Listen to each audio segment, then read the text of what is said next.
We're live. We're live. Welcome everybody to our basic needs budget. Maybe we need a better word than that. Our basic needs budget meeting. It is October 5th. It is our eldest son's 34th birthday. Very exciting. Hard to believe I'm a mother of a 34-year-old. Anyway, and we are continuing to address the components that make up the basic needs calculation. And so we are going to kick off, if it's okay with everybody, we're going to kick off reviewing several of those categories with Patrick. And then we're going to have a break and continue with Patrick until we get through, we hope, all the components so that we will be up to date on all the components, what they mean, how they're calculated. Is that fair? Anybody have thoughts on this? Okay, great. Yeah, so Patrick Chitterton, Joint Fiscal Office. I would say that there's a lot of material to cover today. Yeah. And you know, we do have the ability for the fourth meeting if we do have some spillover to cover, maybe if there's a section we don't get to. So. Well, I mean, we've stayed pretty on track. I mean, I think we have not wasted a moment, have we? No. So I'm in pretty good shape. And thank you to Saoirse and Patrick for keeping us on track. Okay.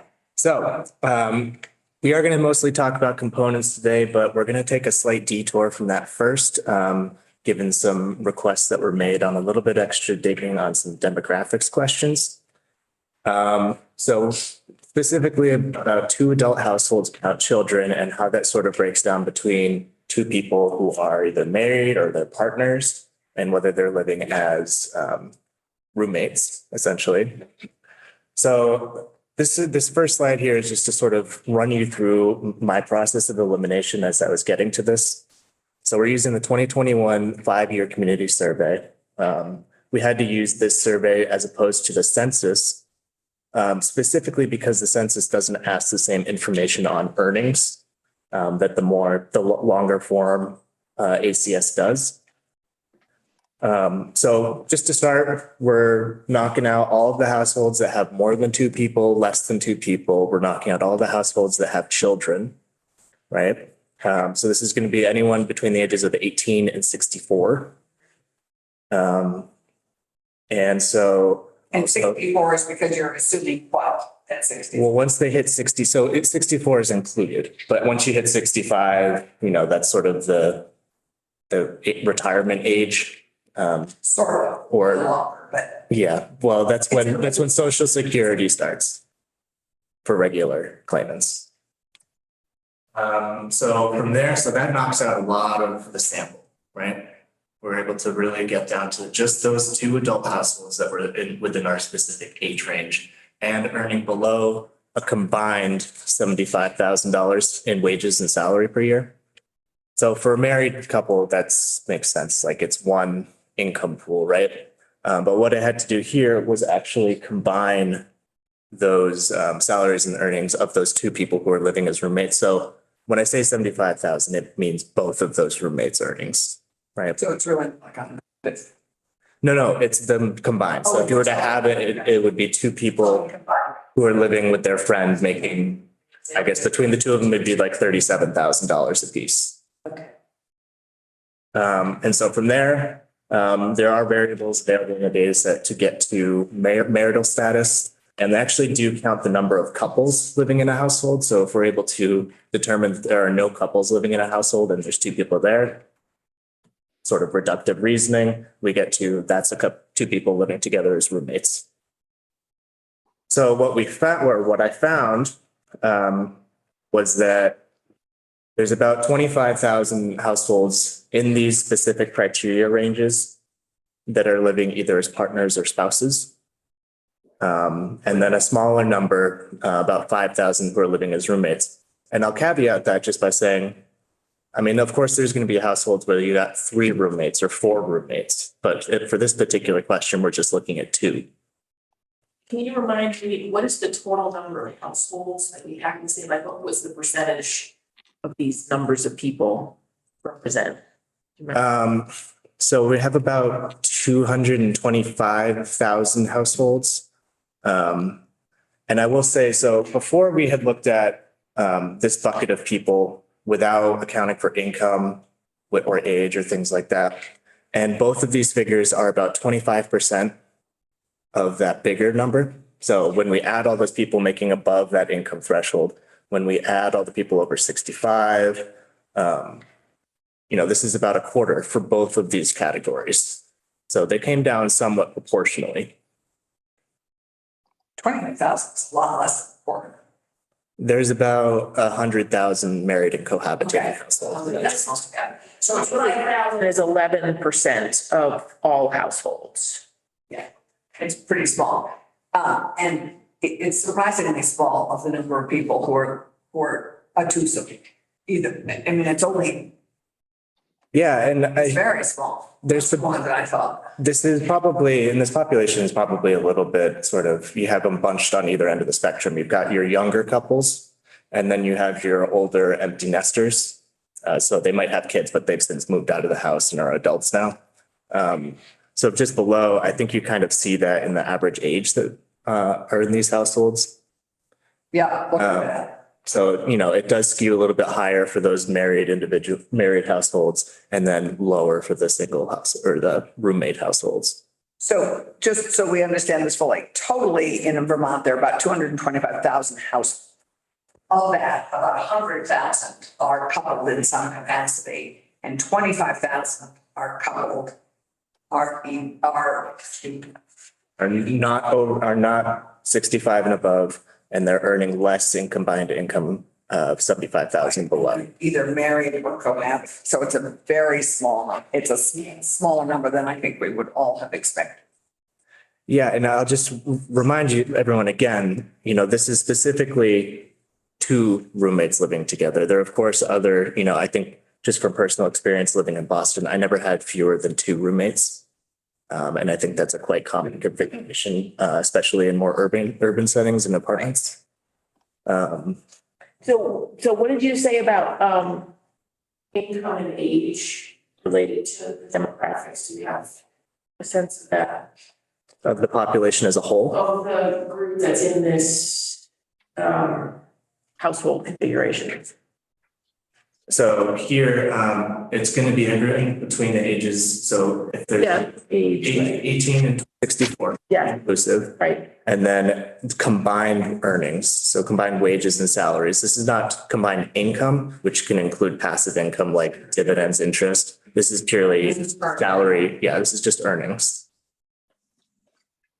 That's the assumption that you're working with Right. for narrowing in as opposed to. To try and find how many households Doug is wanting us to address. And it actually turns out to be not very many. So there's certainly many more people who would be coming in above this income threshold. But specifically 75,000 was chosen because, that's about 10,000 above what the two adult household, no kids, what's used in the report. That's what their basic needs is. So. Sorry. Does that make sense? Yeah, sorry. So I was getting, Doug would like to, Oh, is Doug listening in? Get in because he's not a guest, and so he can only access via YouTube, which means he can't comment or anything. Or ask questions? That must be very frustrating for Doug. Yes. So if you're open to that, he would appreciate it, and I know. So why don't we invite Doug? And I know that he's only available for a short period of time anyway, so he's not going to be on for the whole time, so. But we would welcome him either way. I will send him a link right now. Thank you. Yes. I'm so impressed with how it all works, given how gorgeous this day is. Right. It's a beautiful day. Always working. Thank you. Okay, got it. Did I just ask a question, Chair? Yes. I guess I'm a little confused. This two adult household without children, is this what you do or is this proposed? So what we currently do is assume that they're married. Oh, okay. And the question was asked if that was appropriate or whether we should be looking at I see. roommates instead. Sorry, I should have prefaced with that. Right. Okay, so if we assume they are, since we currently assume they are married, this is making the assumption they aren't married. And why did we choose under 75,000? So the basic needs budget for the two adult household without children is about $65,000. And so this is under the assumption that two people living together who are roommates, there's going to be less sort of economies of sharing expenses, which would potentially make it higher. I mean, Right. Yeah. If you're not married, you aren't often sharing all the expenses. You may just be sharing rent. right. And so we just want to know how many of those are there that have not Yeah. typically been counted in this basic needs. Right. Gotcha. And you could also, I mean, there's categories like you'll probably be splitting internet costs, Right. some like household cleaning supplies costs, rent, as you mentioned. Rent, heat, electricity, internet. Right. Maybe not. So, sorry, I'm just, if we were to make a demographic change in the household, I would just want us to be able to defend why that choice versus what we're currently having. So I'm just wondering, Patrick, if you ran what is the number of folks that were that two adults, no children who are coupled, like for what we consider to be the livable wage? Do we have a sense of the percentage of that population? Sorry if I missed it, that you've already said that. So it's not going to be a perfect correlation, but here we have the 25,000 Right, figure. right, That's going to be, it's a little bit higher income threshold than what the basic needs budget says. right. So it's going to be close to that number, but a little less. But in terms of the number of households that would be the two adults coupled, Mhm. No. no children, that income threshold, like is great, because they're not the same subset of people, right? If they're two adults, but they're not married, they're not coupled, they're just two people living together as roommates. Yep. Versus like how many of that people are, which are you saying 25,000 households versus two adults living in a one bedroom, having, they're in essence coupled, they're filing jointly, no children. I'm sorry, could you rephrase that? That is, In total or? yeah, and how many households does our current, the livable wage number, Sure. right, which is two adults coupled, one bedroom, Yep. no children. What is the number of households that family profile represents?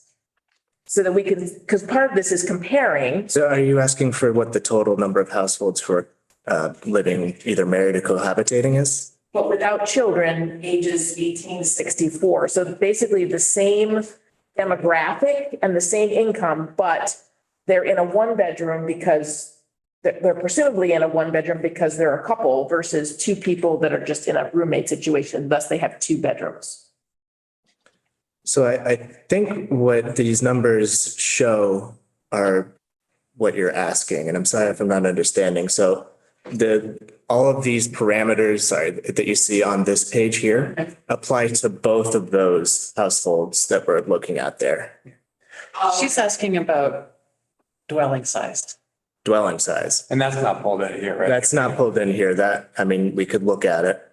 So like presumably some of those 25,000 married or cohabitated folks may have a two-bedroom apartment and use the other one as a guest room or an Right, office. so I'm sorry, I missed it. It said number of married or cohabitating. So this is the Yeah. number, right? Yeah, so it's going to include people who are boyfriend, girlfriend, or, married or engaged or Got it. whatever. It's just that they're a couple.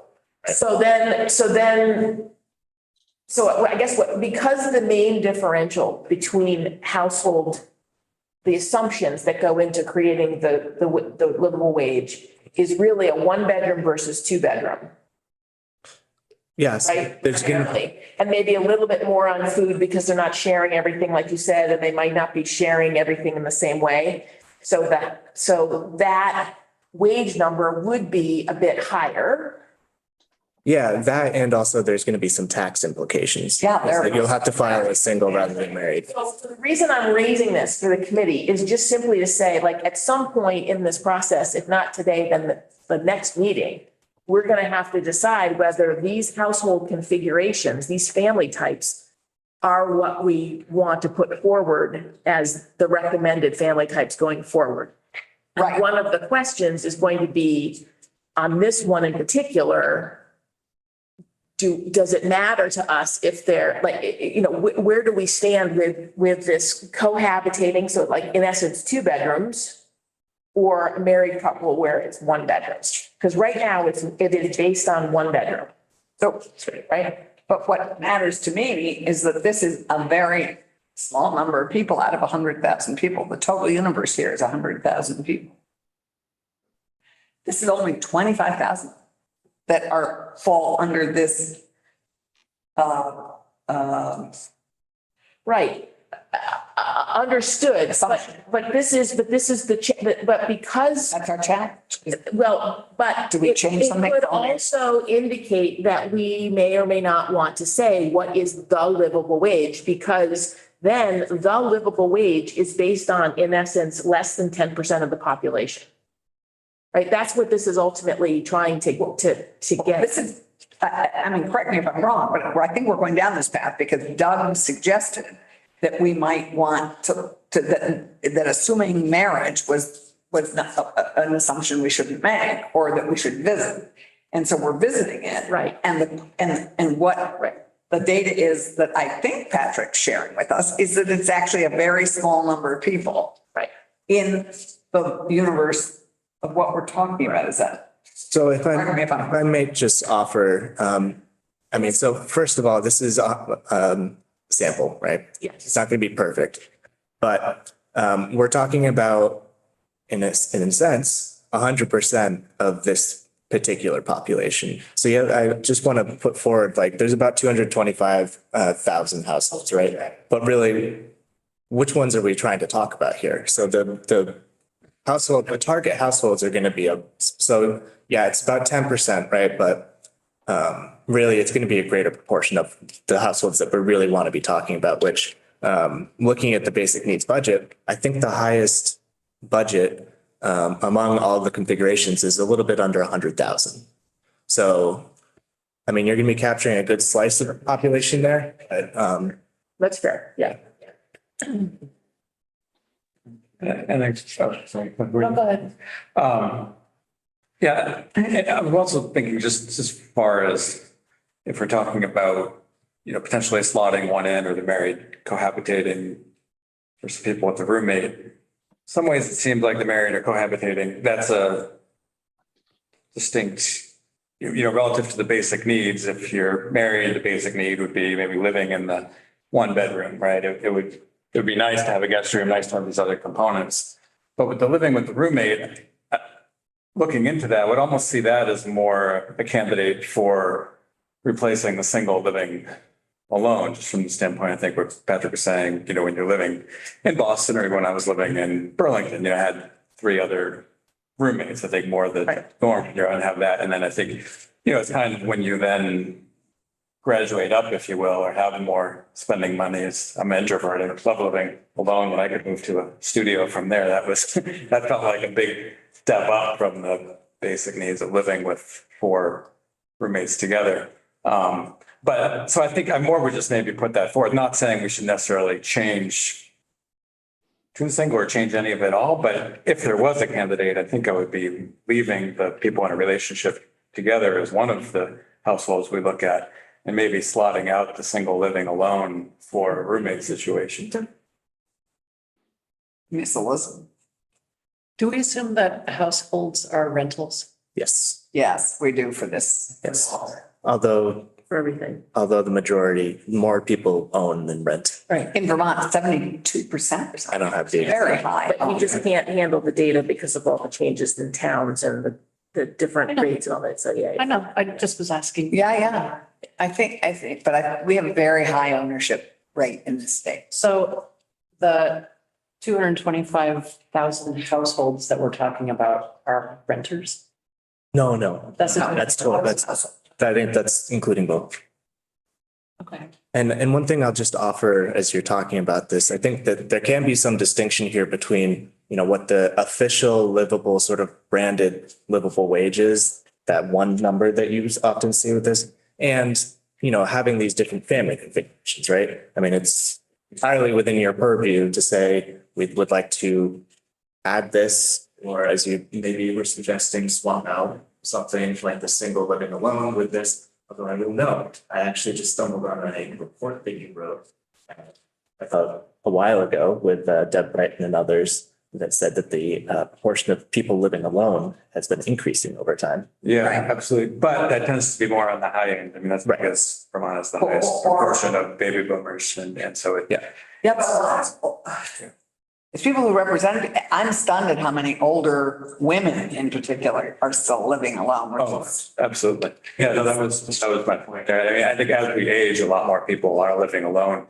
But if you're looking at that working situation, it tends to be people who own their home. So if you own your own home, you can more likely afford to stay in it, particularly with, Vermont's tax subsidies for that situation. Whereas if you're a renting situation or more work, of working age, more likely to Right. not be renting by yourself.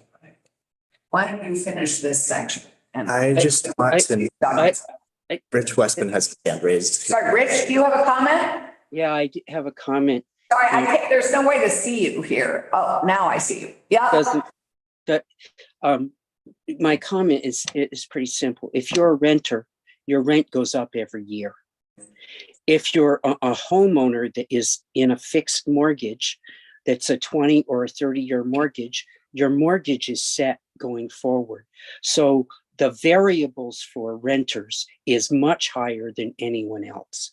So that if you're periodically going to set a basic needs budget, I think that's why you need to concentrate, even though they're a smaller portion of the population, you have to concentrate on them because their household living situation is not fixed. Right. And some people have 2-year contracts. I mean, it depends on where Well, you it are. depends on, I know a lot of people that are in 6-month leases Or month to month. or month to month. So it's much larger variable for them than it is in somebody in a fixed mortgage for 20 or 30 years. So this is great. Let's keep going through this Okay. example. Sorry. Thanks, Richie. Richie, when Patrick is sharing the screen, just shout out if you have a question, because otherwise I can't see you. You can interrupt me, that's fine. Thanks. Okay. So, do we want to talk about this subject anymore? Well, why don't you finish? Because you did, So there, I guess you it's talked about the averages. these two, about this. I wanted to walk you through the parameters I used and then just maybe a chance for you all to discuss sort of how you were feeling about it. But I will say sort of the biggest factors at play here will come down to, as you mentioned, the housing question and the tax implications. There are some smaller components that will have some sharing involved. But I think the housing is going to be the biggest factor there.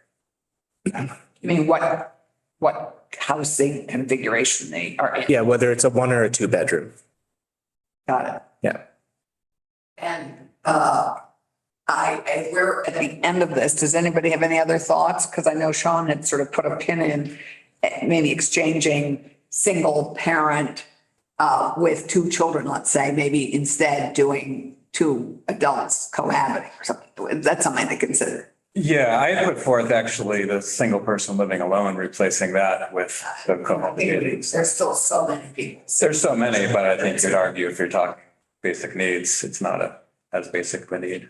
Whereas somebody married, them living. Well, single people still have basic needs. Yeah, no, I mean, all have basic needs, right? You all have basic needs for a roof situation. You could say somebody's own room is a basic need, Yeah. whether your basic need requires you to not live in a roommate's, I mean, a housemate situation, multiple rooms. So before we leave this section and let it sit with us for a while as we go through the food and all the other areas we have to go through. Doug, you joined us. Do you have any comments before you have to go to some other meeting? He has not come into the meeting. Oh, he didn't come in? No, I sent him the link, but. Oh, okay. So Doug, if you're listening to this tonight, if you have comments, please get them to us because we would love to hear them. Given this is why we're spending the time on this. That's great. So then let's keep going and move to food. Let's move to food. So food is one of the largest categories in the basic needs budget. We are currently using official sort of regularly done survey data for this. So I think that it's sort of grounded on a very solid framework. But so it's based on USDA food plan data. MIT also uses this, except they use a lower plan. The basic needs budget is on the moderate plan. These are reported nationally, so we do have to make some adjustments, and I'll show you in a second how we have to do that. But first, let's look at how the numbers are initially presented. So we have each type of food plan here, the low, moderate, and liberal. I have highlighted for you there the different ages that we have to go to get the budgets for each, individual in the household. But you'll notice here that it does not vary by, it doesn't vary by how many people are in the household. So there are some economies of having multiple people sharing a food budget in the household. And the USDA provides us with adjusters. So you see here, if it's one person, that base amount, they're saying you should increase it by 20%. And that goes down to once you get to the 4-person household where it says that you should not be adjusting it. Okay, so, sorry, help us understand. So let's, I'm seeing years, I'm not seeing number of people. oh, sorry, we're on to the next slide. If you just flip the page Jesus. over. Madam Chair, Mr. Hoffer is with me. Oh, geez. Okay, committee, are we okay to backpedal for a second? Yeah. Okay, Auditor Hoffer, we're backpedaling to get your comments on Patrick's interesting data, the data that Patrick found on two people cohabiting. Oh, maybe the meeting was listening, so he doesn't know like the Sean's suggested. Well, I just want, before we get to Sean's suggestion, I want to have Doug comment on Patrick's work. Doug? Doug, are you with us? Looks like his sound is on. Your sound is on, but you're not. Doug? Yes, I'm trying. Can you hear me? Yes, we can now hear you. Yeah, I've only got about 20 minutes or so. What's going on? Thank you for inviting me.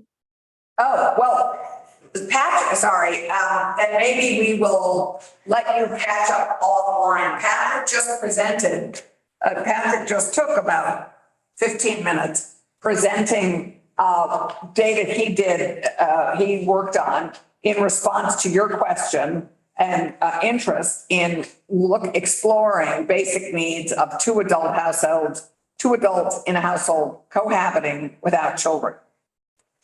And maybe, Patrick, you could quickly summarize, but Doug, it's on, I believe, Sorcia, it's on our page, yes? I'm sharing the screen again, back up. Oh, okay. And we just would, because this was your concern that we explore this, we just wanted to get your input on it before we moved on. But Yeah, thank you. I seem to have two audios going and I can't.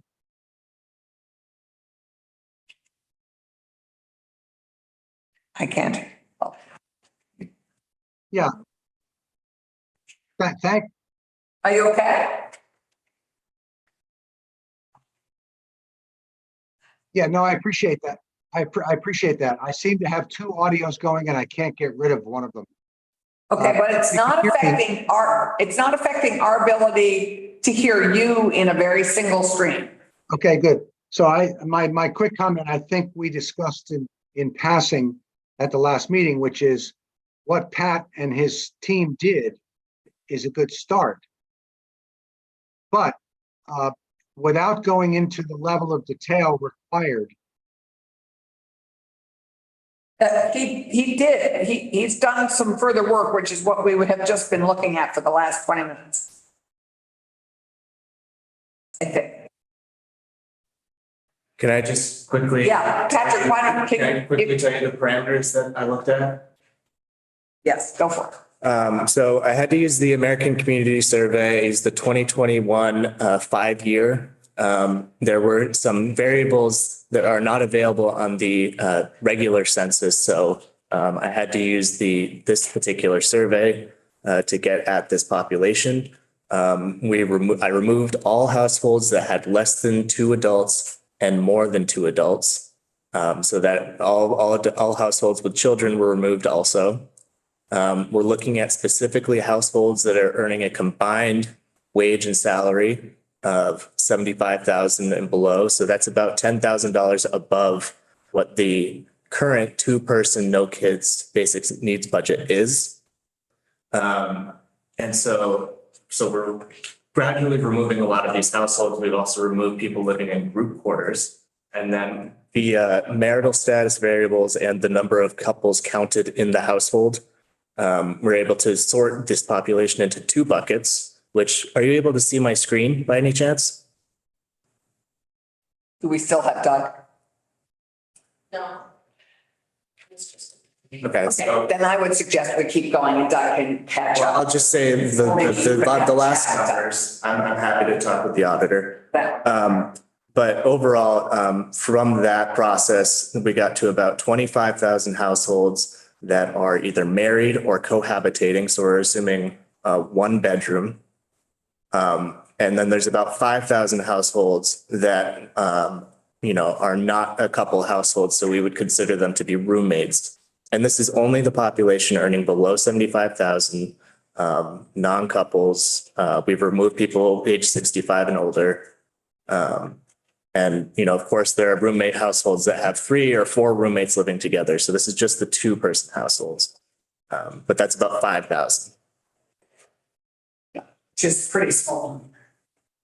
Well, within this particular population, really, if we're looking just at the 2 adult households that are earning this below this amount, it's 1/6, because in total, this is about 30,000 households we're talking about right now. Yeah. So 5,000 is about 1/6. So more than, you might otherwise think.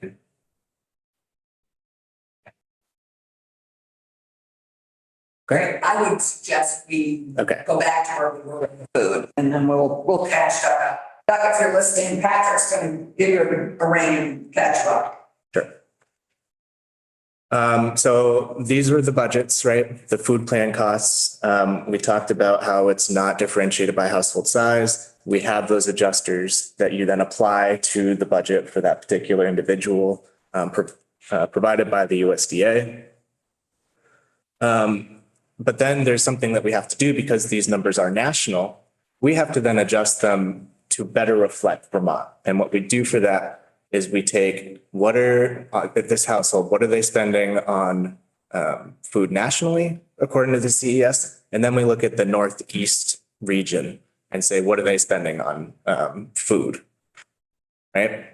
So doing that, we can see that over the years, starting in 2012, it was about 33.4% higher in the Northeast than it was nationally. Going forward, you can see that starting in 2017, that has started to ramp up a bit. Sorry, I am not sure I'm seeing what you're seeing. I see the 10-year differential and then down below I see where it is the 34%. I just don't see it. 34%? What did you, oh, it's 3.4. I see. 3.4%. And then that has increased starting in 27. It's been getting higher. So the question was, What this survey telling us is that in 2012, Northeasterners spent 3.4% more than anybody else in the country on food, Than the US average, than the USA. according to the CES. So the reason that we do look at, initially, the reason the 10-year window is looked at is the CES again is another survey. So given that there can be fluctuations and, some years have better sample sizes than others, right? So the idea was to spread this differential over a time period where if you had an outlier year, it wouldn't skew the results too terribly. But so the question was posed to you, I think in the first meeting, or maybe it was the second meeting, whether this 10-year period was appropriate and whether we should be looking at a smaller window. You'll see in this table here, there's one for 5 years, 3 years, and even a single year. So I think the idea here is, what's more important? Do we want to be able to make sure that we're catching, right now it appears according to the survey to be moving quickly upwards? Or is it more important to be able to account for outlier years when this might not be a great reflection of what's actually happening? So on this particular topic, in terms of our office's opinion, I think that there are pros and cons to both, and you would be fine going in either route. Thank you. I think I would definitely be very interested in thinking about a 5-year average. Sort of split the difference to accommodate a little bit of outliers, but also to be a little bit, so I'm curious about what others think about that. And then I'm wondering if you could give us again the definition of the difference between a moderate versus a low cost food plan. I know you're gonna go into the MIT one next and they use the low cost, but I'm just trying to remember what the moderate allows for that the low cost doesn't, so that we have that in front of us to consider as well. Sure. If I can actually stop sharing my screen for a second, we The can. low cost is different than the thrifty, but we rolled out the thrifty. Yeah, that's very much a subsystem. Of course, that's the thing about every Vermonter, that they're thrifty. Right, because the low cost, and still everything is prepared at home, isn't it? Is that the case? Right. Yeah, I just want to make sure that We touched on this. And I think actually there's some national data on the lower the income, often the less prepared, and there's more. Does that tie back to working multiple jobs of us? It ties into everything. So if we're tying back to the assumption that people are earning enough to just have one job, then we can assume they can prepare. May not. Yeah, it's just varying degrees of exactly as he's saying. With, the higher up you go, the more sort of less focused on penny pinching or sort of, what's the word? Efficiency buying. That's not quite the right terminology, but I think you know what I mean? Getting the most calories for less. Yeah, most bang for your buck. But this is something that actually goes back quite a ways. I know the auditor has talked about when he was last talking or initially talking about this with the legislature that, it was seen that, you're really not going to be, you don't want to be assuming that people are really having to scrimp on calories, right? So that was part of the thought process at that time. And it's one reason why it's difficult to, not very useful to try and compare our food costs to what MIT is doing, just because they are using that lowest level sort of what's the bare minimum calories you need to be subsisting on. But I'd love to go back to Ellen's question, which is what is assumed in the difference between low cost and moderate? Yeah, I think that there's, Yeah, or just make sure that, well, if, given that we Use the moderate now, if we're gonna keep with a moderate, just so that everybody knows, like, what does that assume? Right, so what does it, what's different between low cost or just what's? I don't want to say the wrong thing, so I'm going to I'll email you after the fact with the exact definition. and we could, if it's a non-issue, if everyone's comfortable with staying with moderate, we don't really. I am happy, but I'm happy to say. It's not something, yeah, I'll absolutely send that. It's just not something we had flagged as, anything that our office is uncomfortable with. So just, we're trying to make decisions as we go along. At least that idea was an idea that we had. On this, you've kind of asked us a question that we could answer as a group, which is, you've given us 10 years, 5 years, 3 years, 1 year. Anybody have, Ellen said 5 years. I like 5 as well. I like 5 too. It rhymes nicely with the ACS 5-year. Yeah, what is it, Jay? I think that we feel comfortable with any of these four configurations. There are trade-offs, which I think I described, some years that can be, increasing at a rate that might be, really kind of affect the sensitivity of how much the budget's going to change year to year. Ashley. I like the 5-year. 5-year. I think you seem to have consensus. Can I make a comment though? Yeah. But every 2 years, we're adjusting this. Yeah. So if we did the 3-year, wouldn't that be more realistic or not? Yeah, 5 years gives you a chance to look at some just slightly more history and Okay. things that may have happened, like Ukraine and no wheat or no sunflower oil or something that would have impacted in a fairly substantial, in a global way, food costs or something. I don't know. It strikes me that it just gives you 5 years, it isn't 10, but it isn't, it still gives us some history to cost increases or decreases. Yeah, and I think you're well grounded here. You're putting a little bit more focus on, more recent years. I think that's particularly pertinent now. In the recent years, we've seen a lot of inflation in this particular spending category for people. I think that It's astonishing looking at this. Yeah. 16%, 17 and the last three, it's now actually quite a while ago, 19, 20, and 21, 11%, 17 and 16%. That's a big increase every year. Can I also maybe comment on the moderate versus low cost plan and just in general, having worked with a lot of people on budgeting, in general, people spend moderately. They don't spend low cost plan when you're really looking at their bank accounts.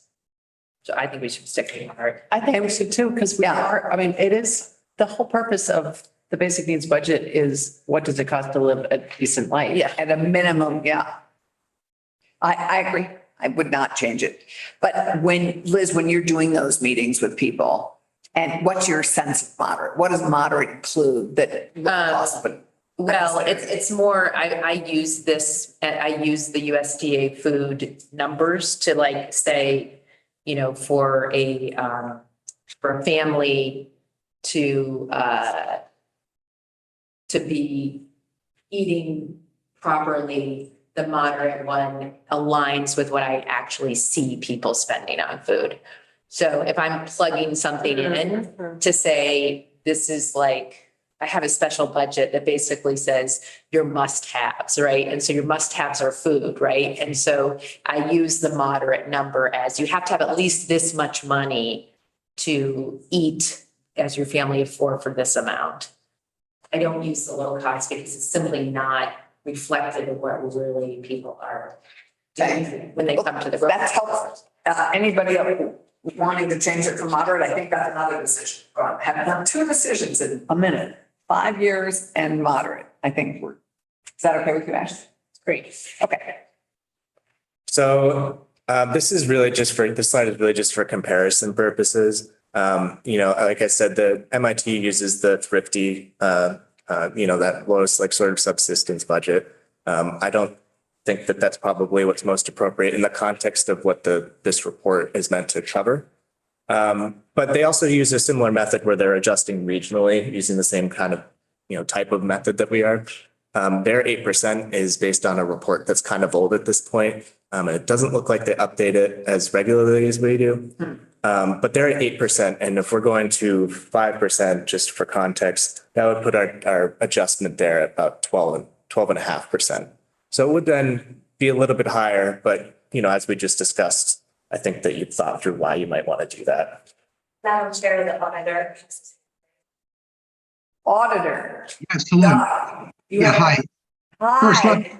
hi, let me, Connected. let me apologize to the committee, to you, Madam Chair, and certainly to Pat. I'm sorry about all the technical problems. I've just got some time sensitive stuff here, but let me make one comment about Pat's earlier discussion, your group discussion about the demographics.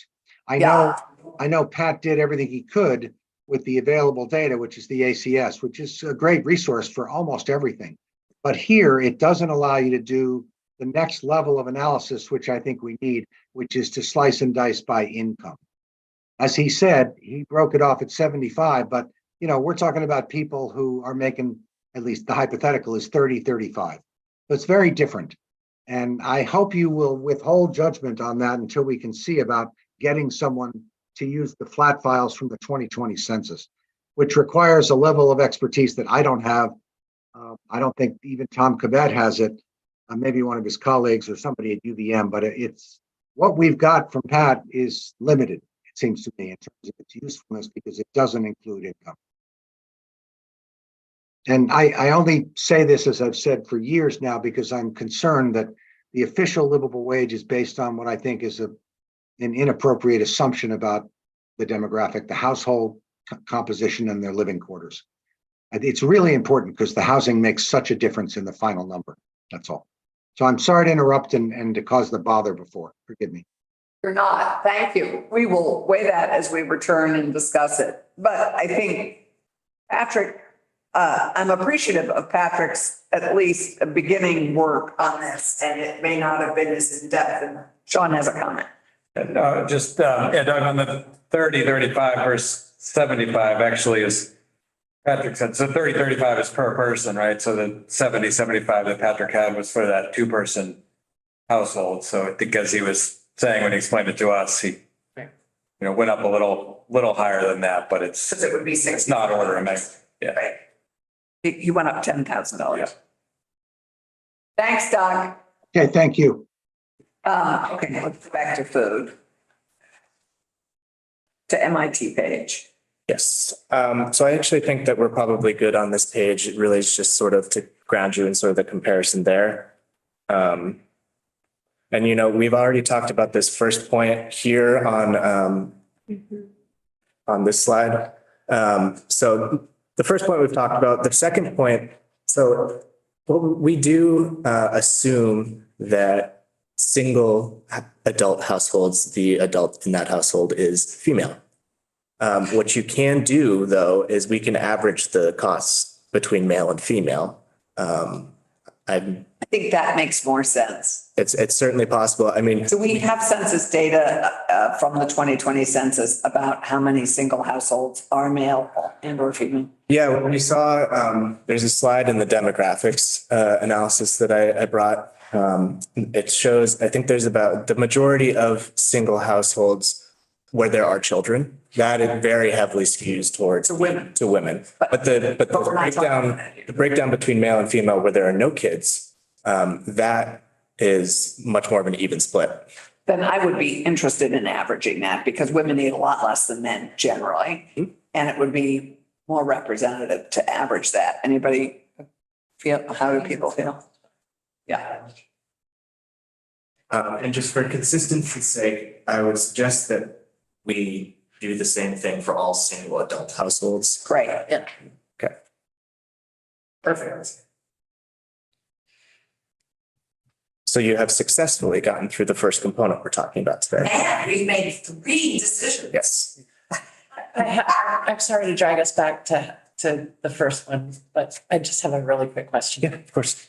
How did you determine, what did you determine, roommates situations by the number of people named on a lease? No, this is gonna be, so the census doesn't ask that, in this survey, this particular survey that they run. But they are capturing who is living, the idea of the survey is to capture who is living within the household and what their demographics, earnings, all that kind of stuff is. Thank you. So it wouldn't be based on lease, but Yep, there are other ways they do it. Just wondering. Yeah. Thank you. It's a good question. So the next section, Food to food for thought, which is. telecommunications. I know this is something that you all have talked about in here, in meetings already, but I just wanted to give you a little window into how it is specifically calculated.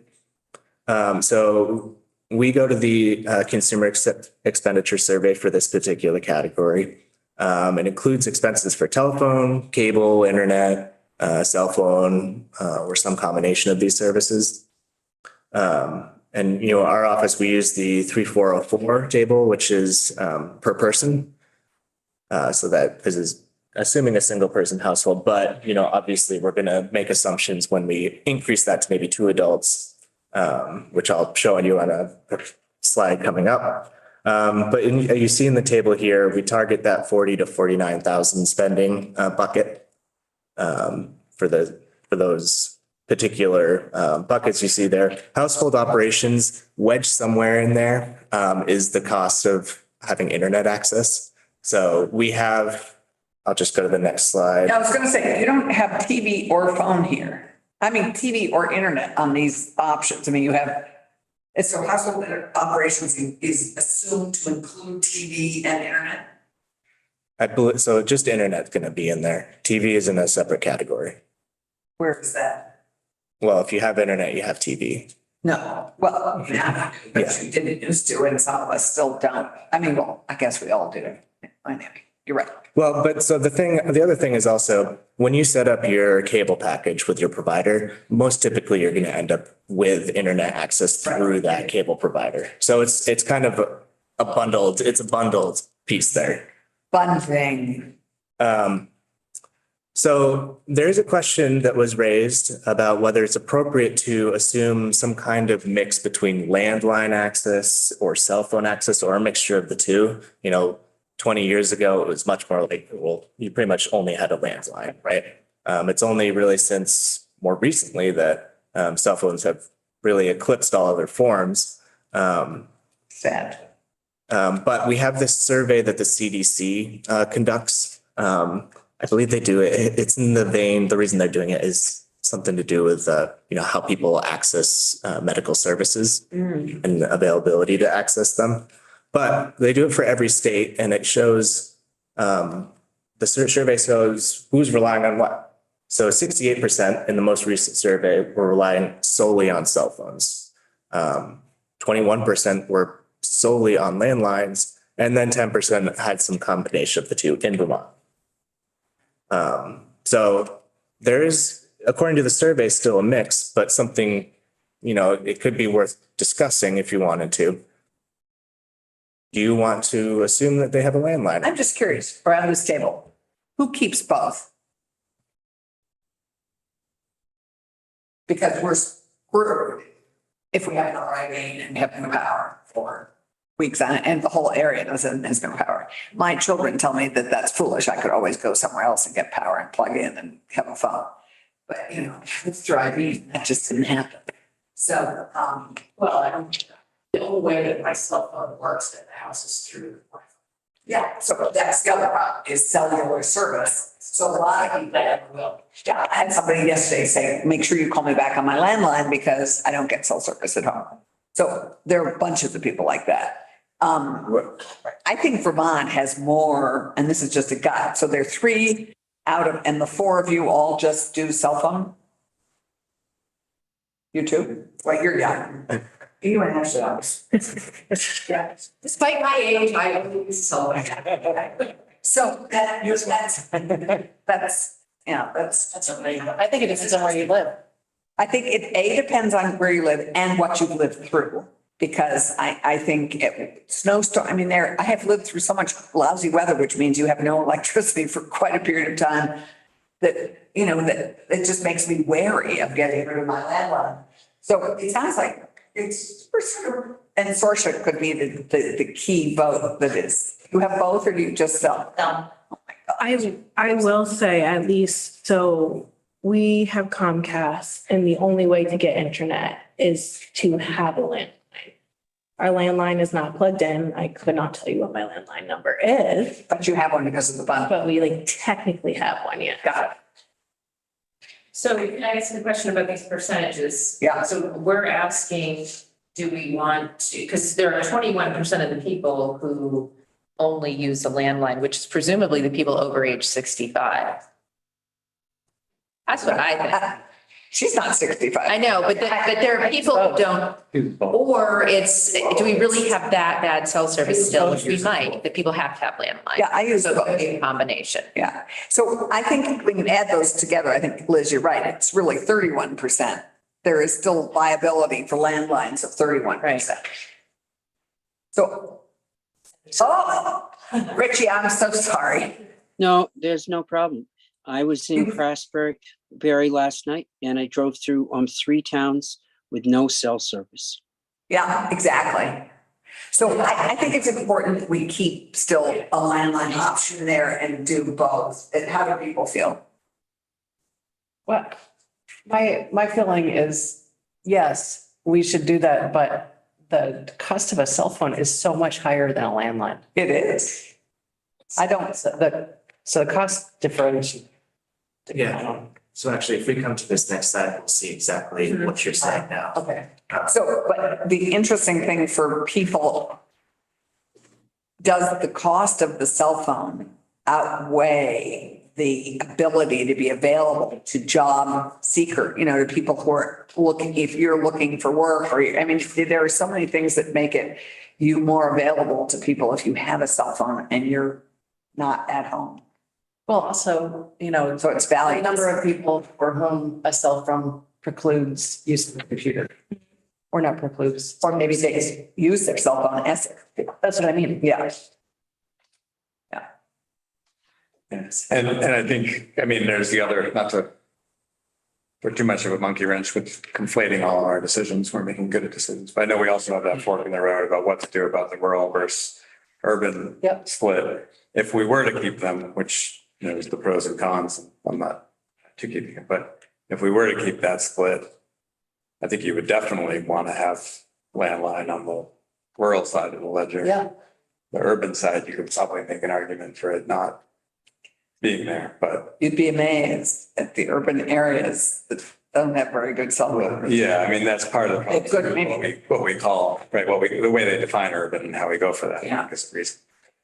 Just for our general awareness, from a staff perspective, I would assume, having too many variations between urban and rural just makes for more complications from a complexity, right? So I think we're trying to find what is a reasonable path forward, regardless of urban and rural, what we decide that is executable by staff in terms of available data. Yeah.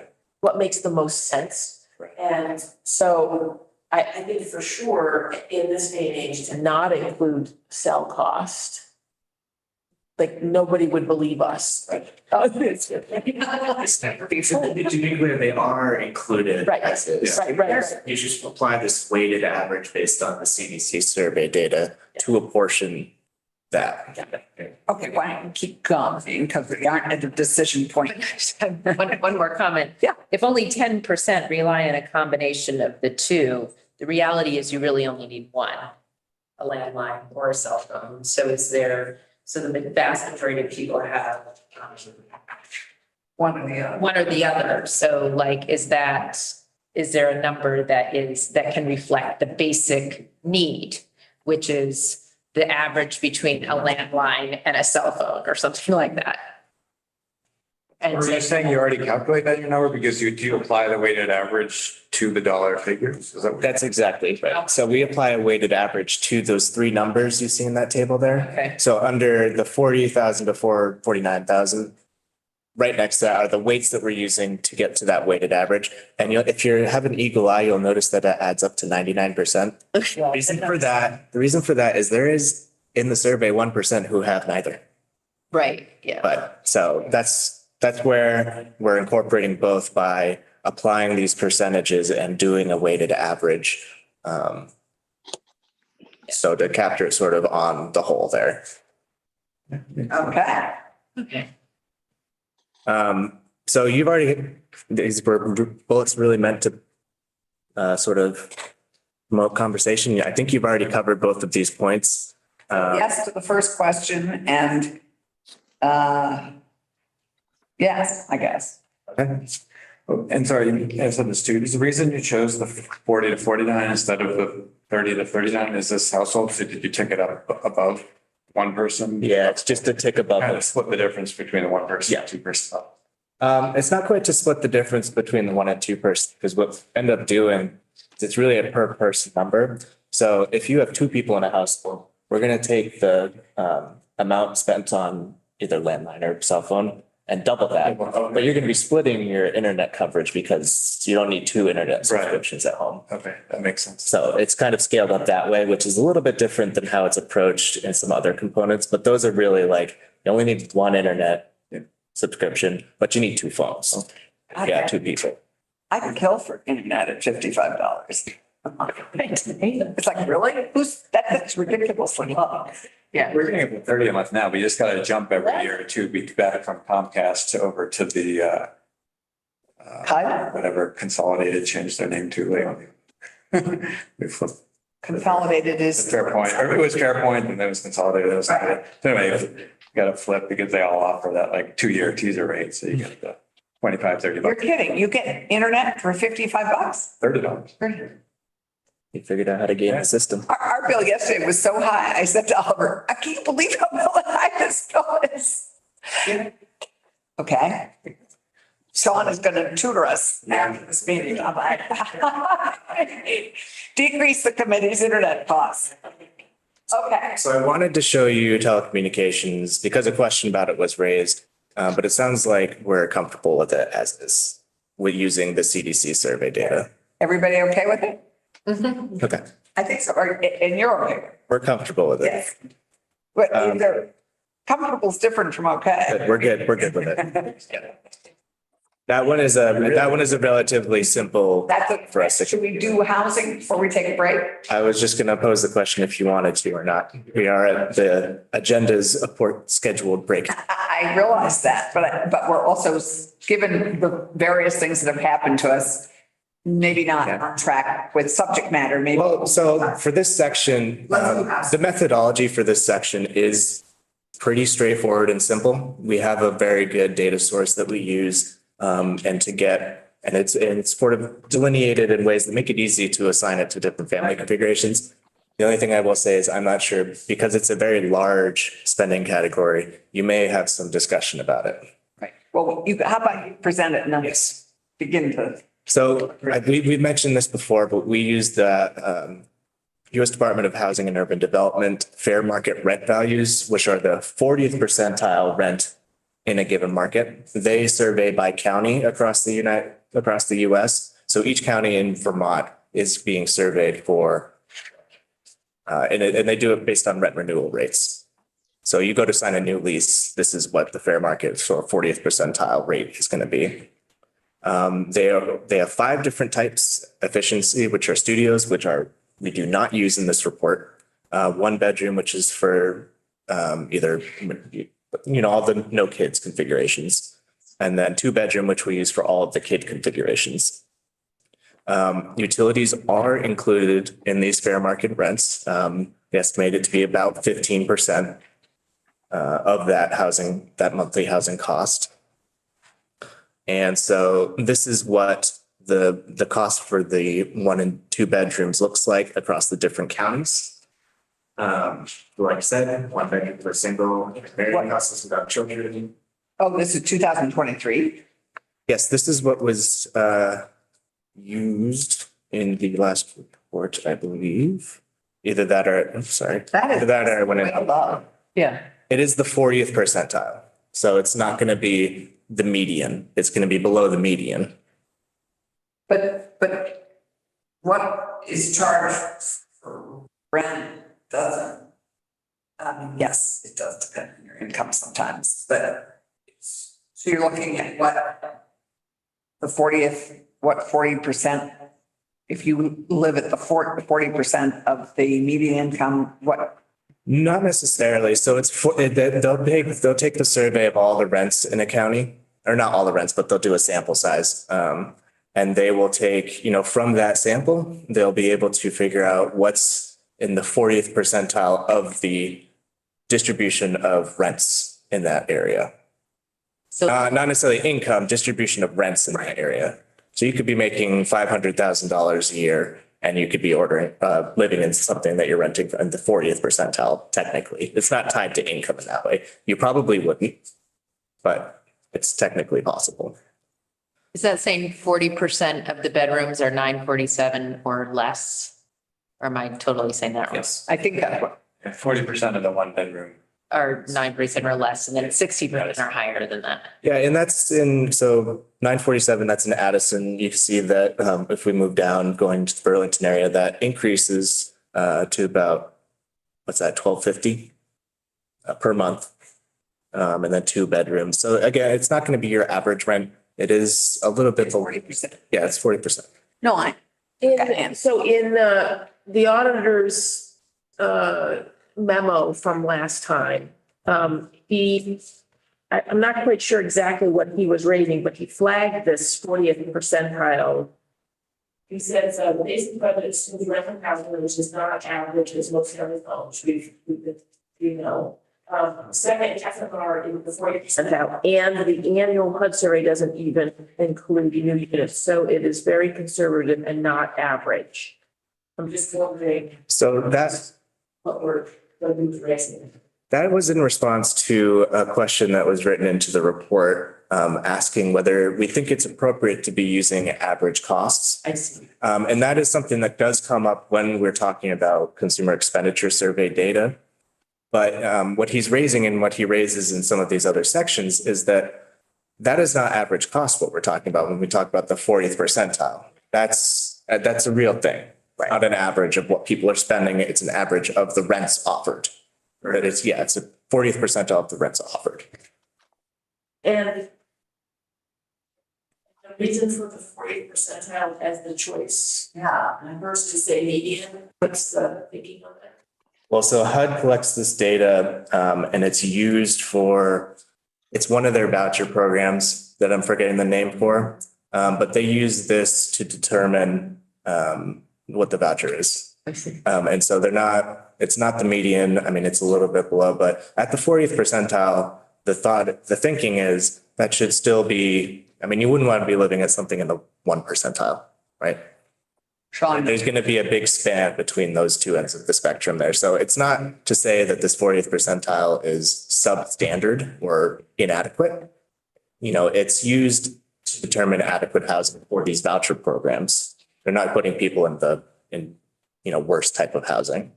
well, I mean, Sean. Yeah, I was gonna say, I mean, I think the rationale or the argument against, say, using the median or an average would be if you're looking at everything in Addison County, or in Chittenden County, you're pulling in people that are making a couple $100,000 for whatever reason they don't want to own. They're renting some, huge house in Shelburne or whatever the case. And so it's not really representative, I think, either of what HUD looks at for whatever housing programs or even for a basic needs side. I think the catch in Vermont, I don't know how we really solve it in general. I feel okay with this. The problem is just with the housing shortage. I think nationally, in a healthy housing market where you have 5% vacancy rates, having 40% would be very generous for somebody at the basic need level. They're probably going to be in a household that's, above, right, it's better than 40% of the units out there. The problem is when you look in Vermont and whole counties, there's nothing available for rent at, fair market, and they go to double fair market because there's just that lack of supply.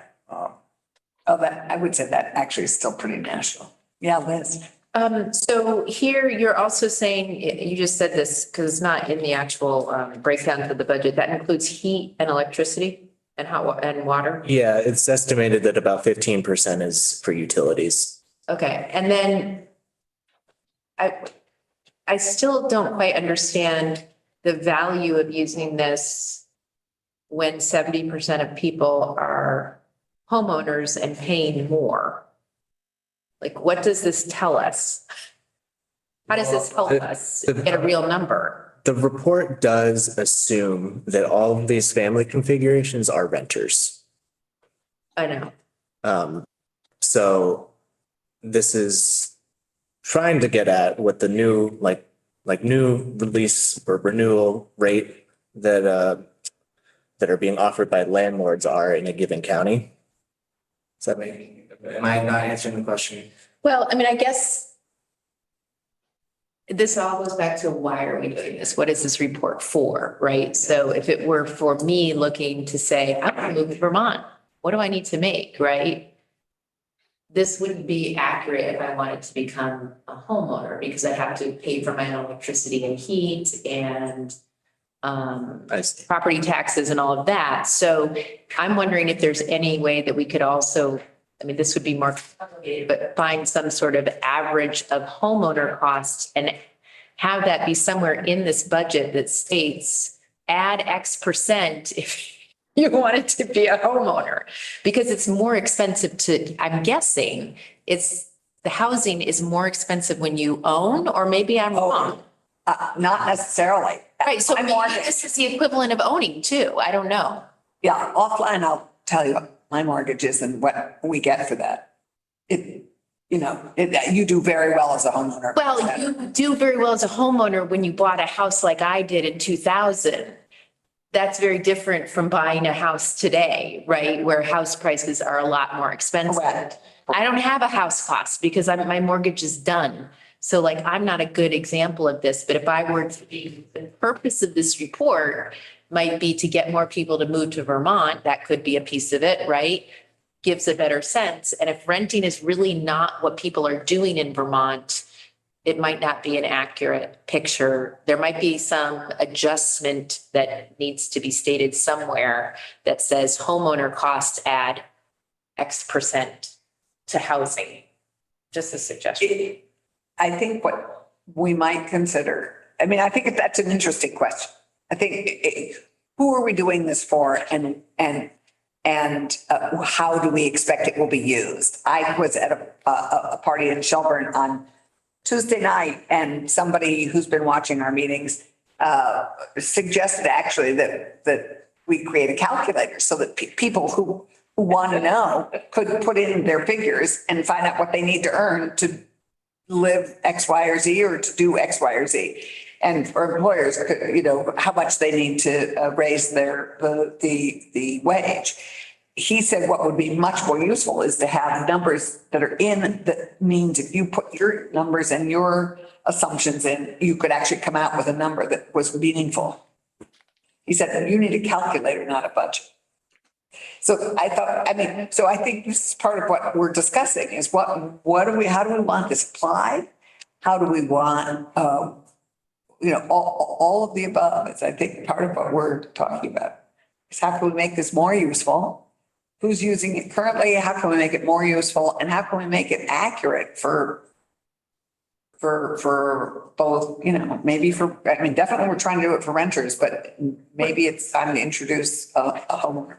But if for somebody who is the type of person who's gonna be in a job that typically currently pays like around the minimum wage or slightly higher, right? If they're making $15, $16, $17, $18 an hour, are they likely to own if they're in this age range? They might well with our home ownership opportunities through our affordable housing partners. They might well. I know senators, I know legislators who are lower income. And the only reason they're able to own is through Twin Pines affordable home ownership program. And same is true with the Chittenden County. So thank you for saying it that way too, because it does also flag for me this distinction between the report is intended to try to reflect what it actually costs to live. And then later, policy committees can think about, okay, what's really going on in the world? Right. Are there things we can be doing to lower some of these line item costs, provide additional subsidies, those kinds of things? So our task is really to stay true to reflecting what does it cost? Yes. Yeah. And we could do that for renters and we could conceivably do it for homeowners, affordable homeowners. But the homeowners though is gonna be so different depending on what town. Yeah. Well, I would suggest where we are, let's finish the housing presentation and then let's take a break and come back. Does that make some sense to people? Okay. So this next one is really just a comparison of assumptions between our report and MIT's. The big one being for a single household, they're assuming a studio, which, you know, back in the day when this was first being formulated was just determined not to be appropriate for the state. And so they also utilize the same market data from HUD. And in large part, many of their other assumptions are similar. There are some slight variations here and there, but nothing that I would consider to really put us completely out of in different ballparks. And we've already talked about some of this. This is really just sort of food for thought, are these current assumptions still appropriate? We talked about the roommate situation at the beginning. There are implications for housing there. So if you do end up making any decisions around that, this is an area that it will affect. So again, I don't know if I mentioned, sorry to backtrack. For urban, we were talking about that distinction earlier. We use the Burlington MSA, which they report specifically on. And then we take a population weighted average to get to of all the other counties. So you take your 40th percentile rent, multiply it by how many people you got. At the end, add them all together, divide by populations, right? So, sorry, Burlington, you used an acronym and I didn't know. It's the Burlington MSA. They report specifically metropolitan statistical area. Thank you. Yeah. Sorry. So that table just at the bottom, at the end of all of that number crunching, that's how the split comes out. For the 1 and 2 urban rural divide. And those are big enough differences that it's substantive. Yeah. So I think, as I said, when we started the section, it's a relatively simple approach that we use, and it's grounded on, continuously updated data that's used officially and by other sort of academically inclined entities. So we're comfortable with the source, but I know that it's an interesting subject to talk about, and it's always a hot button issue. So, unless there's any other conversation, that's how we approach this. If you make some demographic or family configuration changes, we'll make the change with this, but we're going to be using the sort of the same approach, just changing some of the assumptions.